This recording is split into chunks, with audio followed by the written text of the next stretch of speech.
नमस्कार मित्रों, मैं आचार्य निम्मी अरोड़ा अपने YouTube चैनल पर आप सभी का बहुत बहुत स्वागत करती हूँ। आज एक बार फिर श्री वीपी गोयल जी हमारे साथ जुड़े हैं। एक नई सीरीज चलाएंगे आज से हम भावों की। अब हम कुंडली के 12 भावों को समझेंगे। जैसे हमने 12 राशियों को समझा है, ऐसे ही 12 भावों के लिए सर हमें अलग अलग एक एक भाव का विश्लेषण करेंगे। हमारे साथ सर आपका बहुत बहुत स्वागत है। नमस्कार। तो सर आज हम भावों के विश्लेषण पे आपसे जानकारी लेंगे। तो आज फर्स्ट हाउस पे आप हमें क्या बताएंगे? जी, अब हम एक एक भाव एक एक हाउस को लेकर के बात करेंगे और इसका एक मूल सिद्धांत जो हम लेंगे वो फल दीपिका का मूल सिद्धांत है जी। बेस वो है, फल दीपिका ने कहा है कि किसी भी भाव को एनालाइज करने के लिए उस भाव को लगन बनाना। ये आगे के भाव पे ज्यादा अप्लाई होगा क्योंकि प्रथम भाव जो है वो वैसी खुद ही लगन है जी। तो आगे वो अप्लाई होगा ज्यादा। और यही जो प्रिंसिपल है ये एक्चुअली भावात भावम का भी प्रिंसिपल है। भावात भावम इसी सूत्र से आता है, समझे ना जी। कि जब हम उस भाव को लगन बना लेते हैं जी। वो भाव अब कितनी दूर हो गए जी। वो भावात भावम है। दूसरा पॉइंट जो इस सीरीज में हमको समझने को मिलेगा वो है कि जैसे उत्तर कालामृत में हर भाव के लिए कितने सारे वर्णन लिखे हुए। हाँ जी।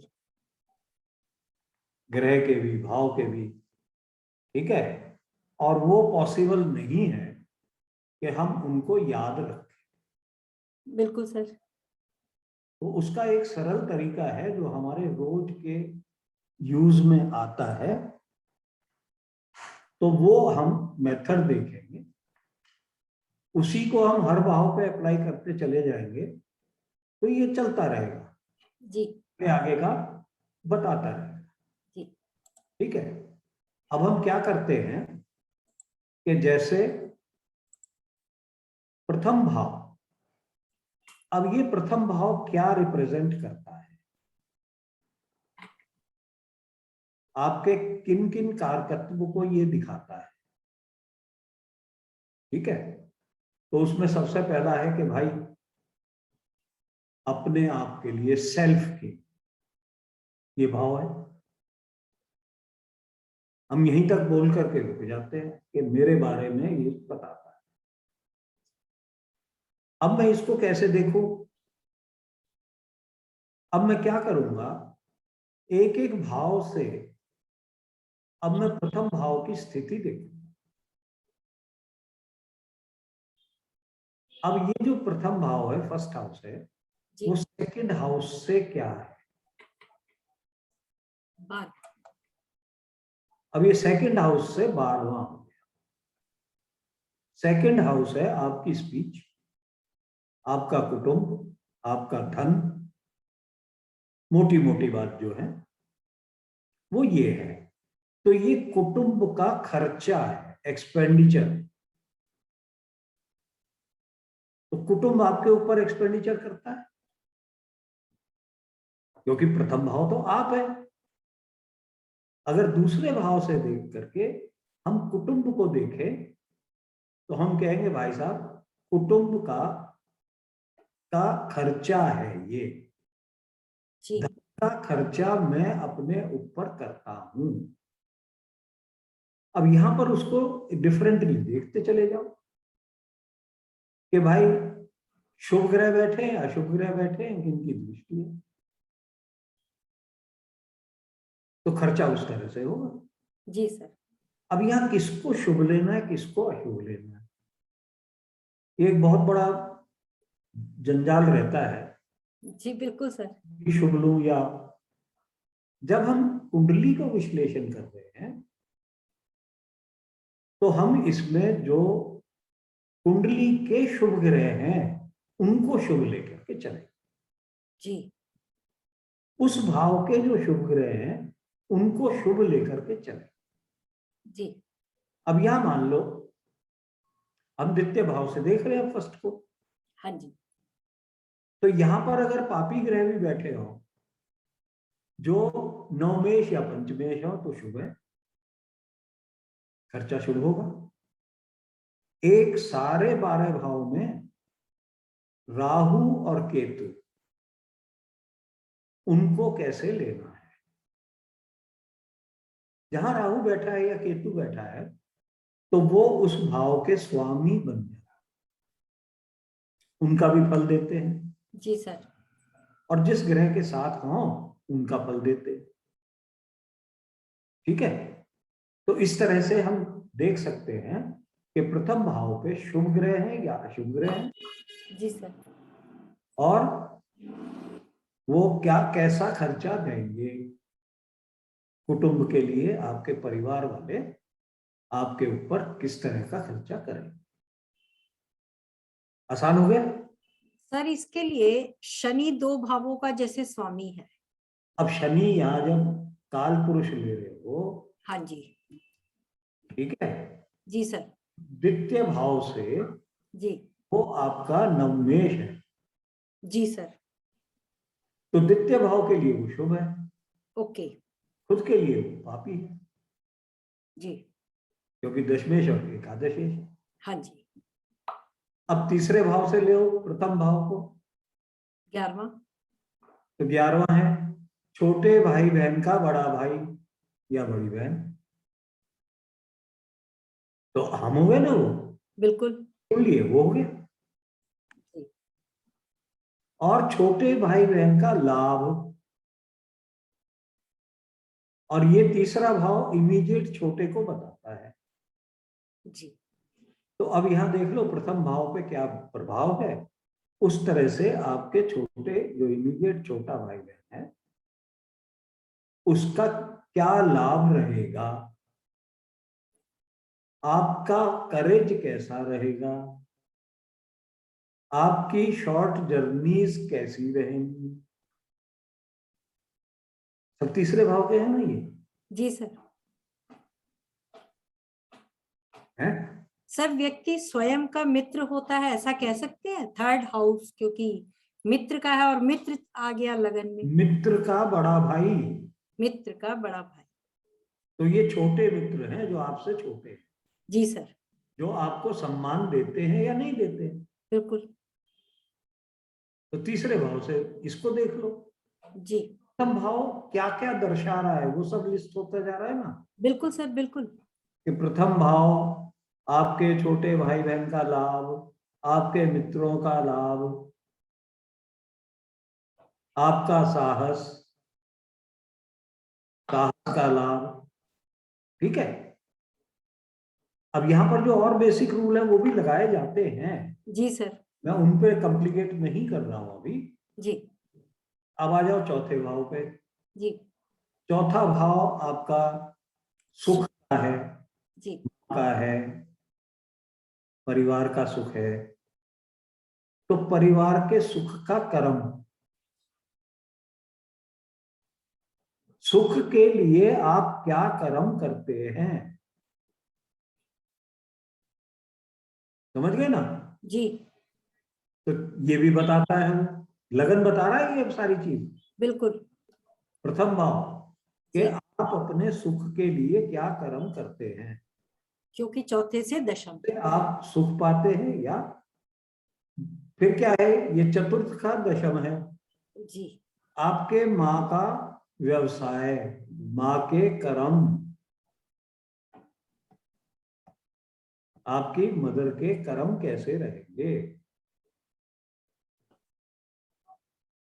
ठीक है, जी। अब पंचम भाव से ले लो। पंचम भाव आपकी संतान है, आपकी बुद्धि है, तो ये हो जाएगा संतान का भाग्य भी लगन है। जी आपकी बुद्धि प्राप्त करने में भाग्य का कितना साथ है, वो भी लगन है। जी आपको जुआ खेलने में, स्पेक्यूलेशन में कितना भाग्य का साथ मिलेगा, वो भी लगन बताता है।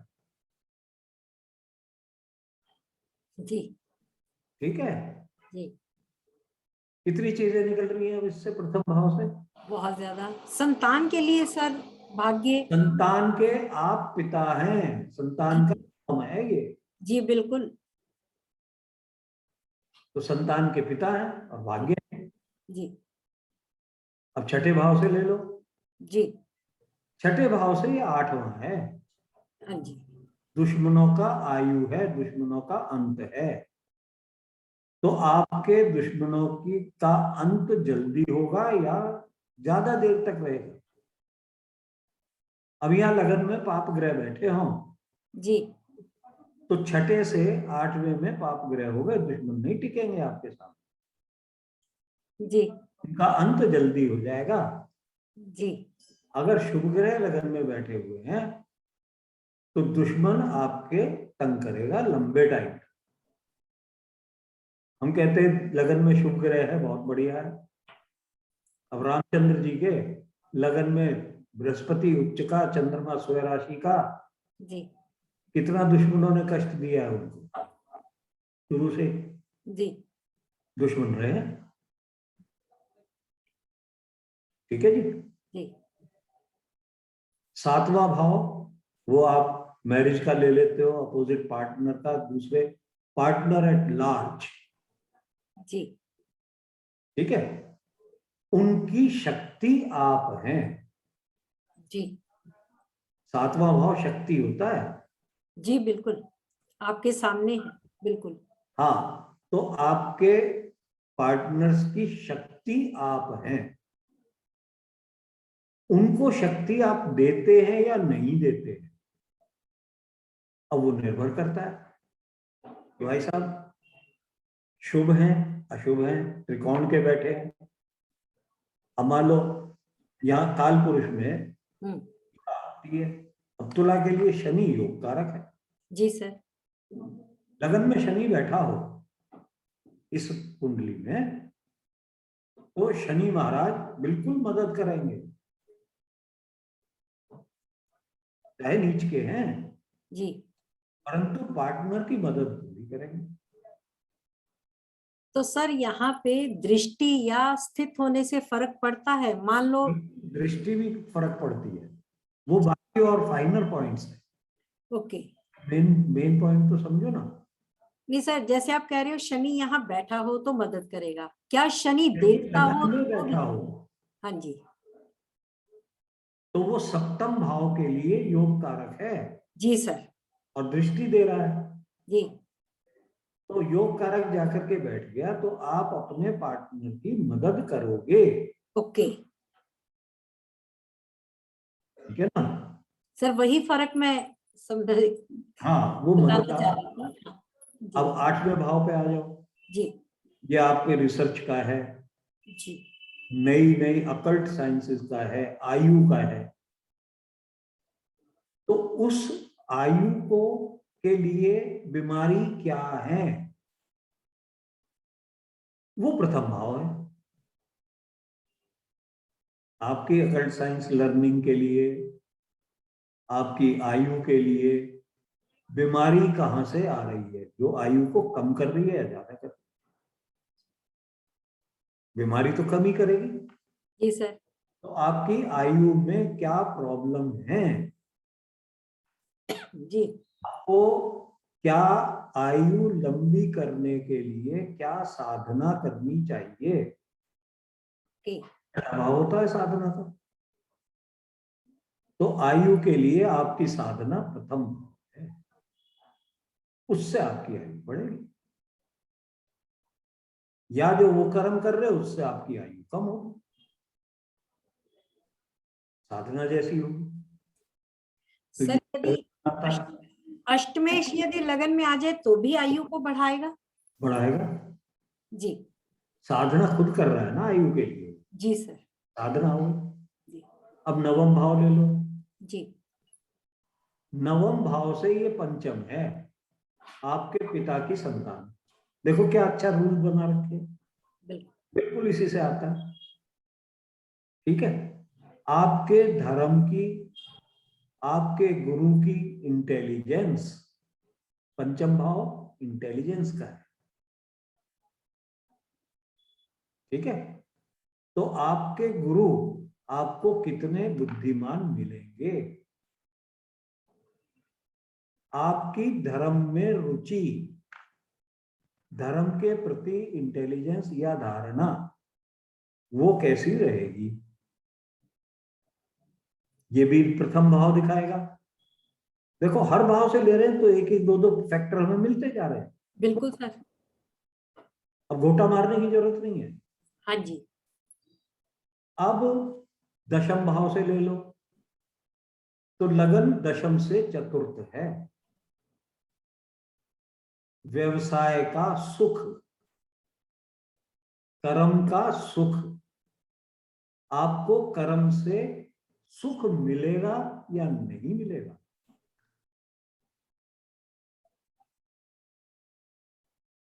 जी कितना सुख प्राप्त करेंगे आप।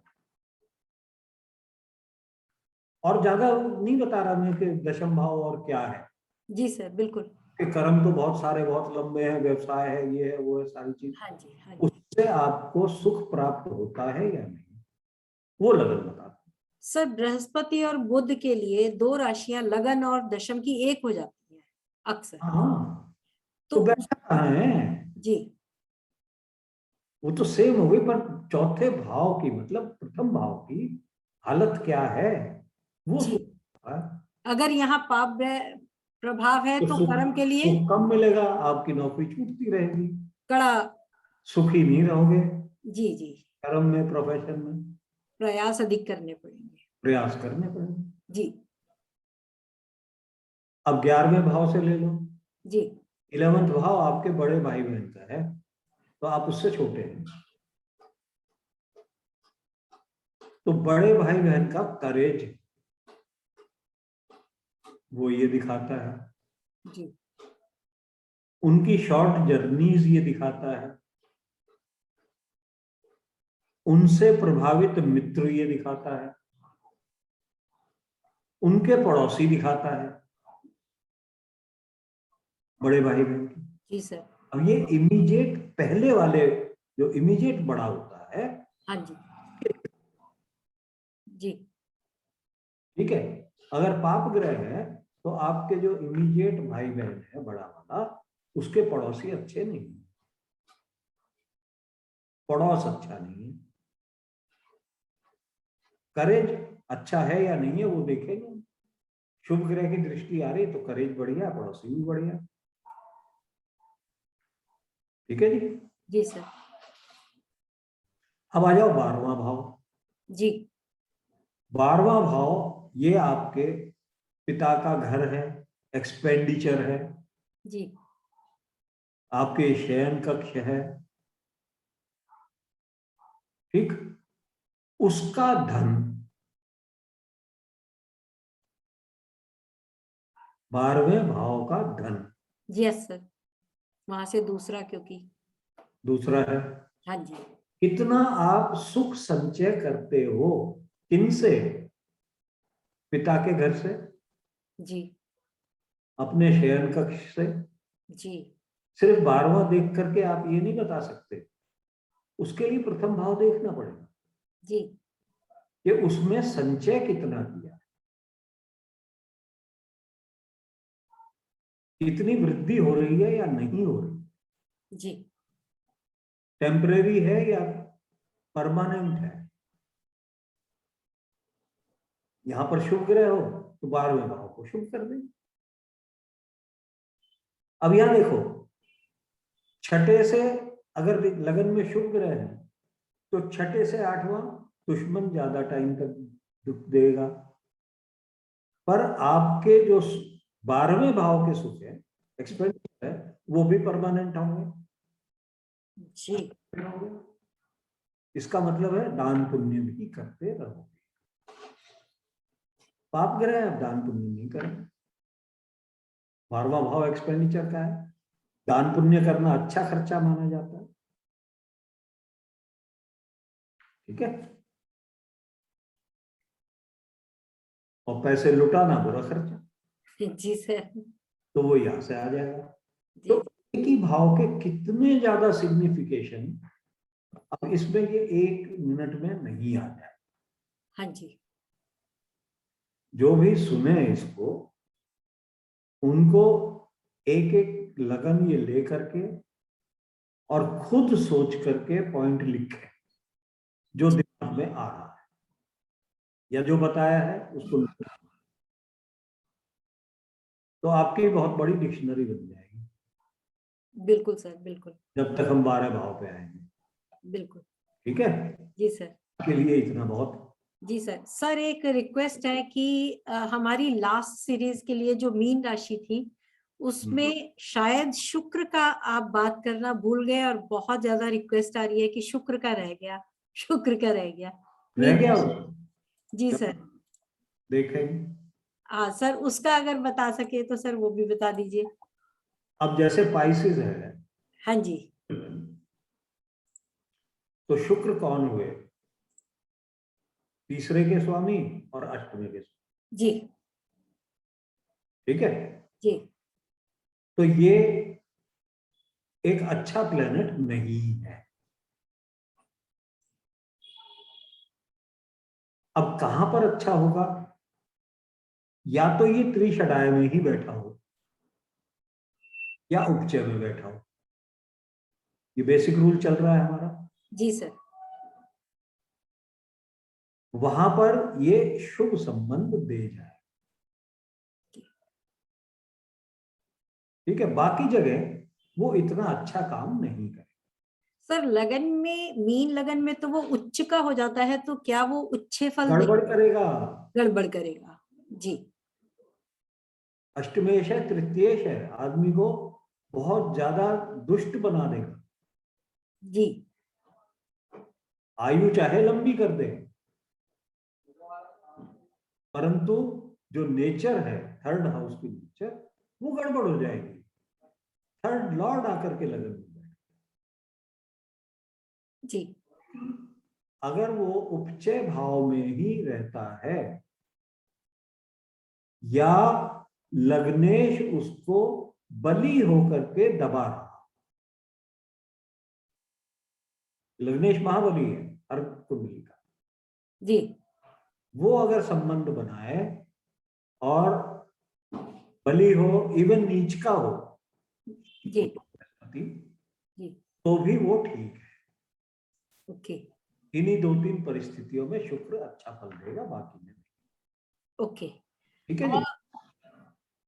और एक सवाल है सर कि मीन राशि जो है काल पुरुष की अंतिम राशि है, और कुछ लोग मानते हैं कि ये मोक्ष की राशि है, और अगर ये लगन में आ जाए दैट मीन्स ये है उनका आखिरी जन्म है। इसमें कितनी सच्चाई है सर? नहीं। जी सर। मोक्ष त्रिकोण 4, 8, 12 है। जी। और जैमिनी में अगर आप पढ़ोगे तो वो कहता है कारकांश लगन अगर मीन में, अच्छा। तब ना के लगन। ओके।